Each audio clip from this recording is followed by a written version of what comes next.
Assalamualaikum warahmatullahi wabarakatuh. Perkenalkan, nama saya Alakia Dinar. Di sini saya akan mengemukakan pendapat saya atau pandangan saya mengenai korupsi yang ada di negeri kita pada saat ini. Tentunya kita perlu tahu dulu apa sih korupsi itu sendiri. Korupsi itu sendiri menurut Undang-Undang Nomor 31 Tahun 1999 dan Nomor 20 Tahun 2001 tentang pemberantasan tindak pidana korupsi.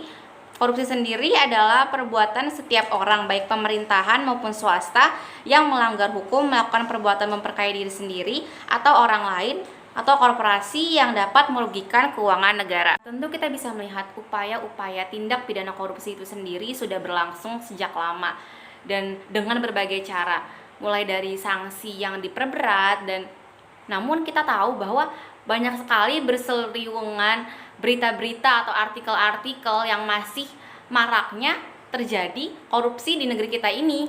Kita tahu bahwa dampak yang diberikan dari korupsi ini sendiri sangat-sangat merugikan bagi negara, terkhusus bagi masyarakat kalangan menengah ke bawah.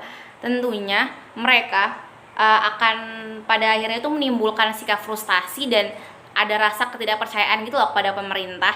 Ibaratkan mereka ini udah ngasih kepercayaan kepada pemerintah untuk menjabat, namun jabatan tersebut tuh diselewengkan sama pemerintah itu, jadi kepercayaan tuh hilang. Baik, kalau ditanya bagaimana sih peran serta saya sebagai mahasiswa yang tentunya agen penggerak dan generasi penerus dalam menanggapi kasus korupsi ini, tentunya yang pertama kita harus aware terhadap kebijakan atau peraturan-peraturan yang dibuat pemerintah mengenai terkait kasus korupsi itu sendiri.